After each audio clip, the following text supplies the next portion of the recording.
E João, quando escolhe estes eventos para apresentar o seu evangelho, ele está querendo relembrar, no final do primeiro século, diante de muita apostasia que estava acontecendo, abandono da fé, e diante da necessidade de levar este evangelho de forma bem objetiva para os seus leitores do final do século e para nós também, João vai buscar aquilo que é central, aquilo que é mais objetivo, mais profundo e mais contundente a respeito de Jesus. Ele podia dizer sobre Jesus muitas coisas, muitas qualidades de Jesus, mas a qualidade principal que ele queria que os seus leitores, seus ouvintes soubessem sobre Jesus é que ele é o Cristo, ele é o Messias prometido, ele é verdadeiramente Deus. E é o que nós precisamos sempre lembrar. Nós estamos vivendo num tempo também em que as pessoas falam muitas coisas bonitas sobre Jesus. E quase que de maneira geral, ninguém nega a presença histórica de Jesus. O que a maioria das pessoas, inclusive até evangélicos, vão negar de forma objetiva ou de forma sutil, de forma implícita, é a divindade de Cristo. E isso já era um problema no final do primeiro século, foi um problema no segundo, no terceiro século, em toda a história da igreja, sempre apareceram grupos negando a divindade de Jesus. E o que João está fazendo neste evangelho é exatamente mostrar a divindade de Cristo, e então esse evangelho é assim, bem diferente dos outros que são chamados de sinóticos, porque ele não é uma contação exaustiva das narrativas ou das memórias que os apóstolos tinham das narrativas, em que Jesus participou dos trabalhos da missão de Jesus naqueles 3 anos. João selecionou alguns eventos com um propósito muito claro de convencer as pessoas de que Jesus é o Cristo. E este relato que nós temos aqui, que é bem conhecido, Jesus chegando na região de Sicar, e é uma região para o judeu muito importante, significativa, e algo que era para os judeus algo doloroso, porque um elemento muito interessante da história ficava lá em Sicar, mas Sicar era a província de Samaria. E os judeus e os samaritanos, eles não tinham comunhão, eles viviam separados e havia uma intriga, e havia uma grande celeuma entre estes dois grupos. Todos parte do Israel, todos descendentes de Jacó, mas com uma diferença. Os samaritanos, eles nos últimos 600 anos antes de Cristo, eles tinham se associado com povos pagãos e eles tinham usufruído da cultura dos pagãos, e não só isso, eles tinham feito mistura de raça. Eles tinham se associado, inclusive em casamento, com estes pagãos, e por causa disso os judeus, especialmente aqueles da região de Jerusalém, mais tradicionais, mais fundamentalistas dentro da sua religião, rejeitavam os samaritanos porque os consideravam mestiços. E como mestiços, eles consideravam que eles também tinham um culto impuro. Os samaritanos, por sua vez, recusaram os escritos dos historiadores, recusaram os escritos dos reis e recusaram os escritos dos profetas, os escritos de poesia, e a Bíblia dos samaritanos, que é o Antigo Testamento na época, se reduzia tão somente ao Pentateuco, aos 5 primeiros livros da Bíblia. Eles só tinham os escritos de Moisés. Já os judeus, eles tinham os pais, eles tinham que compuseram os livros de história, tinham os profetas, eles tinham os profetas maiores e menores, tinham os poetas, e então o povo judeu da época de Jesus tinha a Septuaginta, tinha o Antigo Testamento completo. Já os samaritanos não. E por conta destas questões, samaritanos e judeus não conversavam, eles não tinham comunhão nenhuma. Muito pelo contrário, quando um judeu, por algum motivo, ia conversar com um samaritano, ele era mal visto pelos seus compatriotas, e por parte dos samaritanos a mesma coisa. Eles não se davam, eles tinham um conflito entre eles. Jesus, parando ali, mandou os discípulos irem até Sicar para comprar alimento, e Jesus ficou próximo a um poço de Jacó. Este poço está na história do Antigo Testamento, ele foi cavado cerca de 1200 anos antes desse acontecimento. Este poço, chamado Poço de Jacó, não é um poço como esses dos nossos dias, que a gente cava um buraco redondinho lá profundo. Este poço tinha cerca de 30 metros de profundidade, mas não era algo redondinho, mas era uma coisa grande. E a história nos relata que este poço, no tempo de Jesus, a água que fluía dele era como uma fonte, ele jorrava para fora. Não era uma coisa estanque como uma cisterna que nós construímos hoje. Era uma fonte de água mesmo e jorrava água ali. A água borbulhava naquele lugar. Então, as pessoas naquela época, especialmente os moradores da região de Sicar, tinham outros poços, outras cisternas de onde tirar água. Mas havia um elemento místico, havia um elemento histórico e havia uma tradição envolvendo aquele poço. Então as pessoas andavam quilômetros para vir buscar água ali. As mulheres se reuniam em grupos pela manhã e iam todas juntas, contando suas histórias, cantando, e iam buscar água no poço de Jacó, porque a água que saía dali, para eles era uma água abençoada, era uma água viva, porque ela borbulhava, não era como uma cisterna que parece que a água está morta. Dali saía algo que era para eles algo muito bom e eles apreciavam muito. Esta mulher que vai aparecer para Jesus, uma samaritana, vem buscar água ali, ela vem no período da tarde, e chegando para buscar esta água no período da tarde, nós já podemos saber sobre ela, que ela não era uma pessoa que tinha uma vida social intensa, muito pelo contrário, ela era uma pessoa muito solitária. O Senhor Jesus entrega o motivo pelo qual ela é solitária. Ela já tinha passado por vários casamentos, pelo menos 5, e agora ela estava investindo num 6º relacionamento, e não era um casamento, era um amaziamento. Ela estava vivendo junto com uma pessoa, mas não era a pessoa com a qual ela tinha se casado. E então, ela com certeza era uma pessoa mal falada, de péssima reputação naqueles dias. Essa mulher chega para tirar água e Jesus está lá perto do poço. E Jesus começa uma conversa com ela dizendo: você pode me dar um pouco de água? E a mulher olha, obviamente, a primeira repulsa, ele é um judeu. A maneira como ele está vestido, o sotaque com o qual ele fala, para ela, automaticamente, ela já identificou, ele é um judeu. E aí ela responde de uma maneira bem fria, de uma maneira seca, sem nenhum tipo de respeito, sem nenhum tipo de tratamento que fosse compatível com a pessoa com quem ela está falando, porque obviamente ela nem sabia que ele era o Filho de Deus. Ela simplesmente o considera como um judeu qualquer, e ela se dirige a ele com um tom muito irônico, dizendo assim: olha, você não pode chegar aqui e pedir água para mim, afinal de contas, nós somos pessoas diferentes, nós não podemos ter nem essa conversa. E ela diz: como sendo tu judeu, pedes de beber a mim, que sou mulher samaritana? Ela fala: que grande ousadia a sua, você é um judeu e você está puxando conversa comigo, ainda está me pedindo água. E aí Jesus começa um processo, que é um processo de descobrir aquela mulher.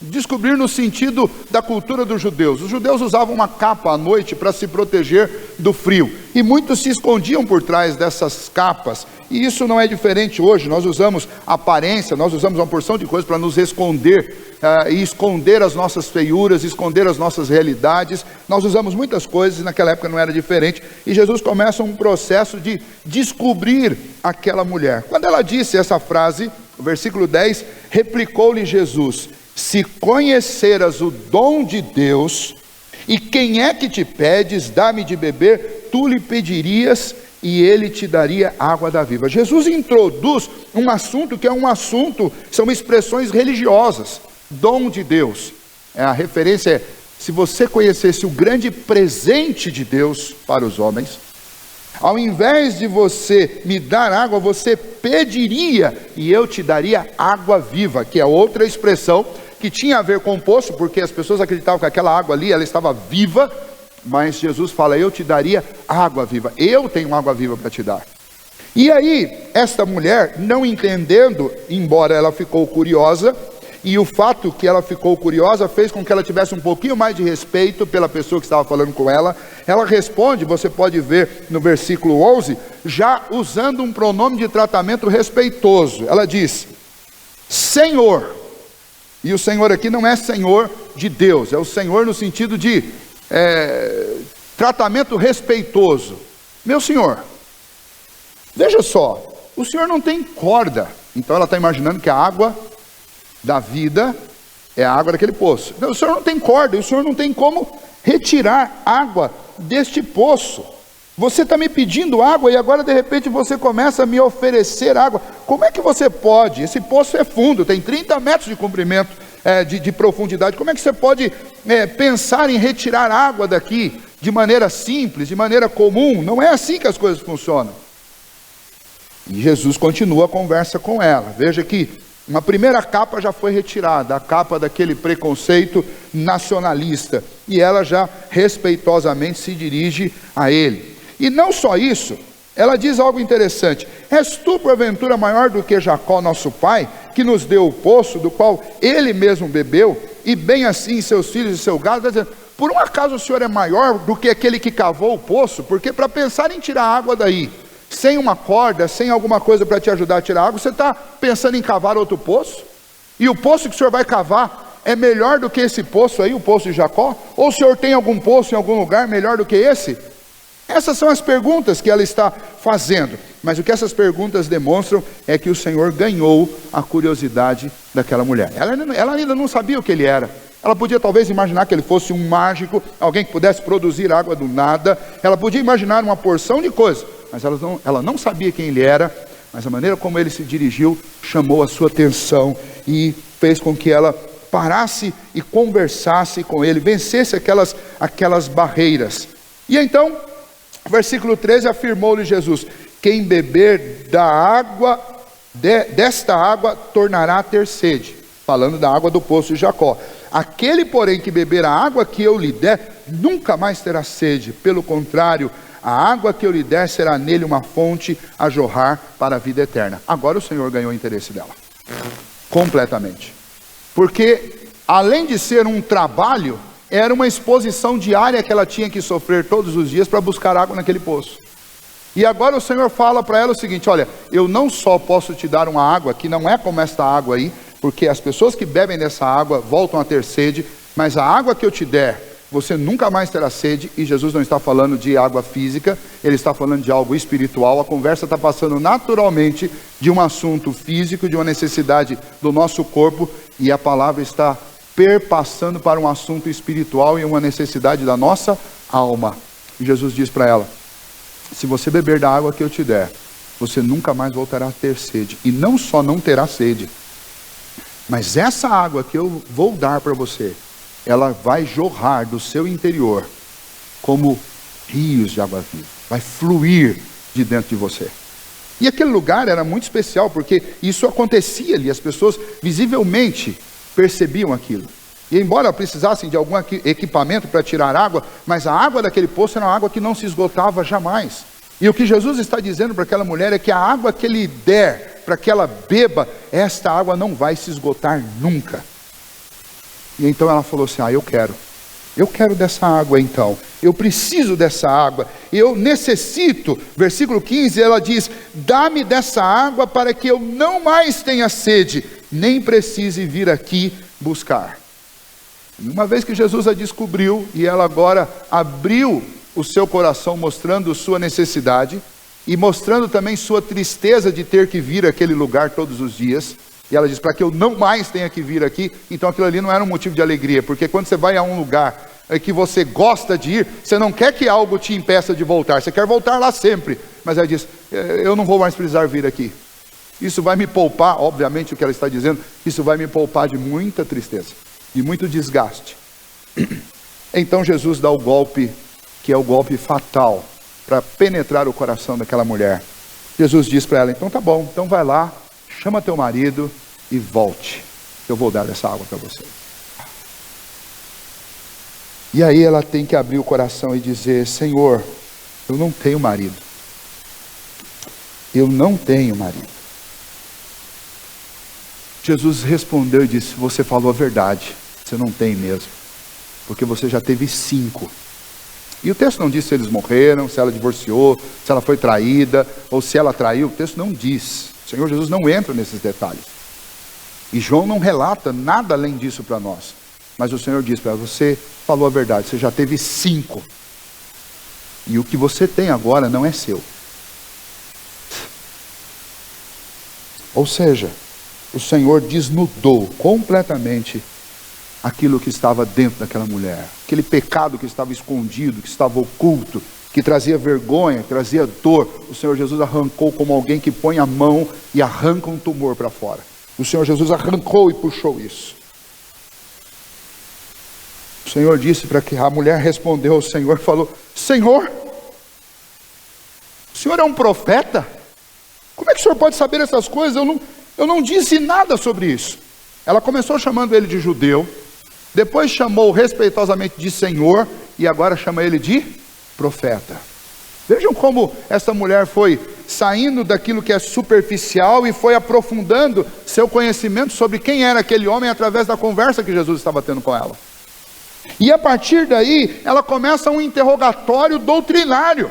Ela quis testar para ver se ele é profeta mesmo. Eu quero saber o que ele fala sobre um assunto que é importantíssimo para nós. E ela começa a perguntar: bom, já que o senhor é profeta, então me diga uma coisa, aonde é o lugar correto de adorar?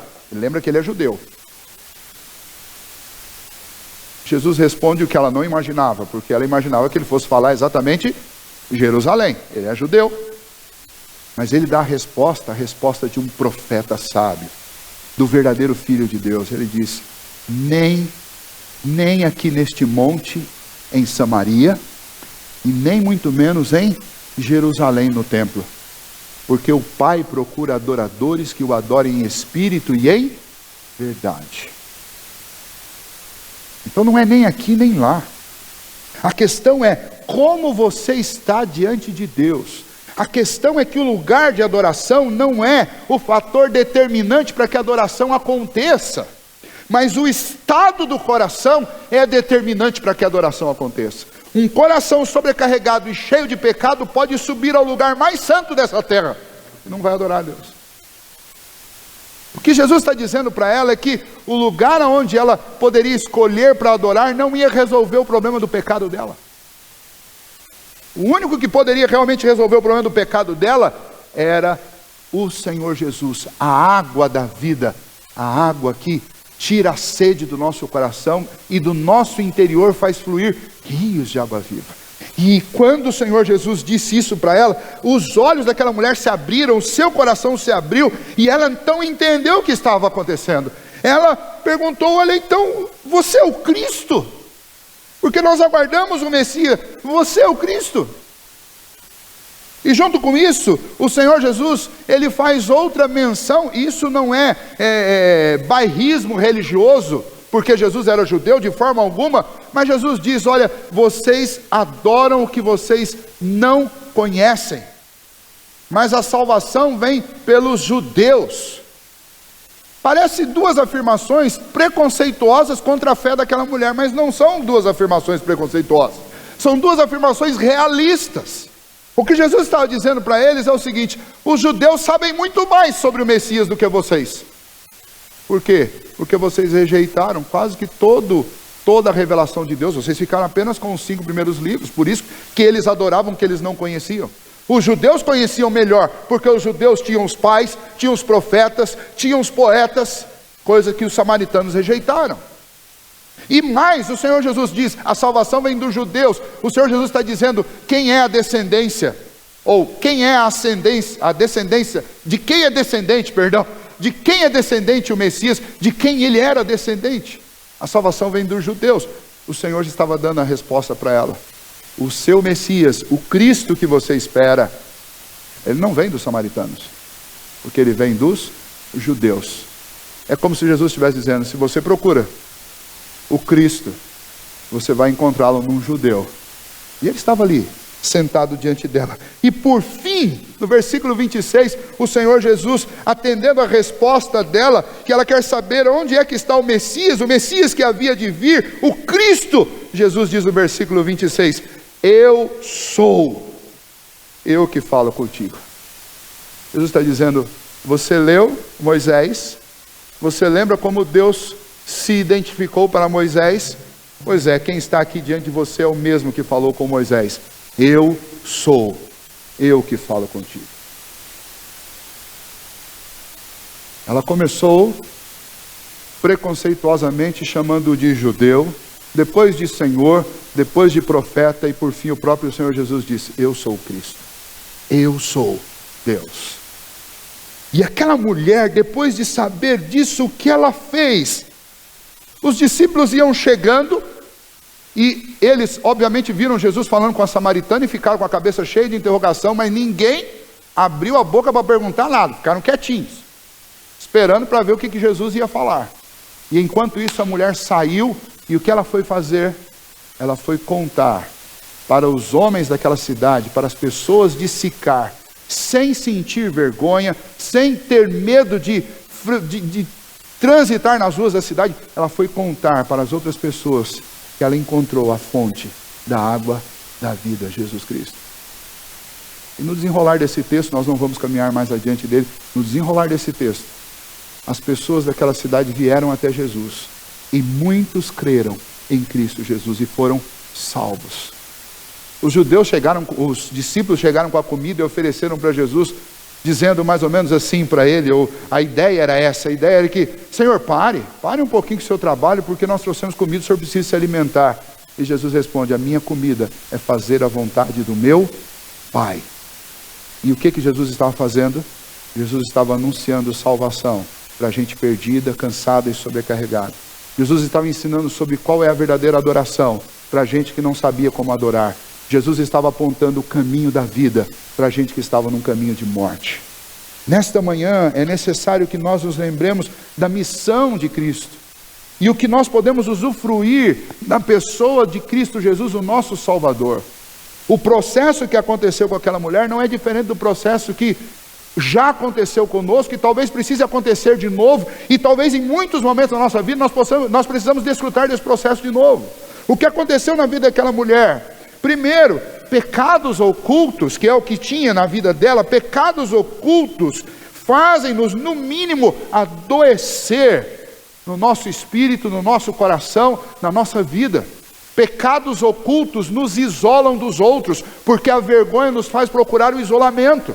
Pecados ocultos pesam sobre nós e nos transformam em pessoas sedentas. E nessa sede, quando nós não buscamos em Cristo, a gente tenta acabar com a sede do coração com coisas, com atitudes, com pessoas, com uma série de itens que não vão satisfazer, com vícios, e nada disso vai tirar a sede do seu coração. Porque o que realmente nós precisamos é, diante do Senhor Jesus, termos as nossas capas removidas. Nós precisamos de Cristo escrafunchando o nosso coração e arrancando de dentro o tumor do pecado que nos torna doentes e solitários nesta vida. O que aconteceu foi com aquela mulher foi que o sábio conselheiro Jesus invadiu a vida dela para tirar aquilo que lhe causava agonia e trouxe alívio para o seu coração. Nós precisamos disso. Vemos nesse texto claramente que todos nós somos incapazes de consertar e de dessedentar a nossa alma por nós mesmos. Somente Jesus é capaz de consertar o nosso coração. E não importa a profundidade da nossa queda, o Senhor, Ele pode arrancar a culpa do pecado e nos tornar servos dele novamente. Fazer com que jorre a alegria do nosso interior pela presença dele em nós. Pecadores perdoados expressam a gratidão do seu pecado de que maneira? Eles se alegram adorando ao Senhor. Um pecador, quando é perdoado, quando sente o perdão, a coisa que ele mais quer fazer é adorar o Senhor. E como é que ele faz isso? Ele faz isso em espírito e ele faz em verdade, porque ele não tem que esconder nada de ninguém e muito menos de Deus. O que atrapalha a nossa adoração, por isso que o Senhor mesmo diz que o pecado faz separação entre nós e Deus, é que quando nós estamos com o coração cheio de pecado, a gente não consegue adorar a Deus. Você consegue vir à igreja, consegue vir cantar hinos, você consegue sentar num banco, ouvir uma pregação, mas não adora a Deus. Porque a adoração ela tem que acontecer na alma e na mente, é em espírito e é em verdade. Quando eu tenho meu espírito desejoso de adorar a Deus, mas minha mente precisa esconder coisas de Deus, não acontece adoração. Por isso que a confissão de pecados e o reconhecimento de que somos pecadores é tão necessário no momento de adorar a Deus, no nosso culto diário. Porque não adianta eu chegar com cara de crente, com jeito de crente, com linguagem de crente, diante do Deus que me conhece de dentro para fora. Mas esse Deus é o mesmo Deus que oferece perdão e graça e misericórdia. Nós devemos pedir a Jesus que Ele abra os nossos olhos espirituais e conserte o nosso coração e a nossa mente nos concedendo o perdão de pecados. E a afirmação de Jesus continua para nós hoje. O Pai procura, o Pai ativamente busca pessoas que o adorem em espírito e em verdade, pessoas que sabem que precisam de Deus, que abrem o coração e confessam seus pecados diante do Senhor e vivem com gratidão, porque sabem que por elas mesmas não podiam alcançar nem satisfação, nem perdão e nem alegria, mas receberam perdão, alegria e satisfação em Cristo Jesus. Por isso elas adoram, porque elas sabem que não há outro lugar que possa satisfazê-las como aos pés de Cristo Jesus. Que nesta manhã nós possamos imitar o que esta mulher fez. Jesus Cristo não veio para salvar uma nação. Jesus Cristo veio para salvar homens e mulheres de todas as nações da terra. Gente cheia de culpa, gente cansada, sobrecarregada, gente cheia de pecado. Jesus Cristo veio buscar e salvar o que está perdido. E é isso que João nos ensina nesse texto. Jesus não fez aquela viagem por um acaso e nem encontrou aquela mulher por coincidência. Jesus estava buscando aquela mulher. E ao encontrá-la, Jesus a salvou, transformou seu coração, mudou a sua vida. De uma mulher que vivia na solidão, escondendo-se dos homens, ela se tornou uma proclamadora do Evangelho, porque ela saiu dali e foi buscar as pessoas da sua cidade. Porque ela sabia que por mais que as pessoas estivessem lá transitando pelas ruas, o mesmo vazio do coração dela estava também no coração dos seus companheiros de cidade. Por isso ela não se contentou em voltar com aquele segredo para casa. Ela voltou para a sua cidade e ao invés de ir para a sua casa, ela foi falar com as pessoas daquele lugar que precisavam também da água da vida que ela encontrou, que precisavam ter o seu interior transformado. Que nós também sejamos assim, pessoas que não se contentam apenas em receber o perdão do Senhor, mas insistentemente vão buscar outros na mesma condição para conhecer a Jesus Cristo e para experimentar esta fonte de água da vida que jorra para a eternidade dentro dos nossos corações. Que Deus nos ajude. Nós vamos ficar em pé.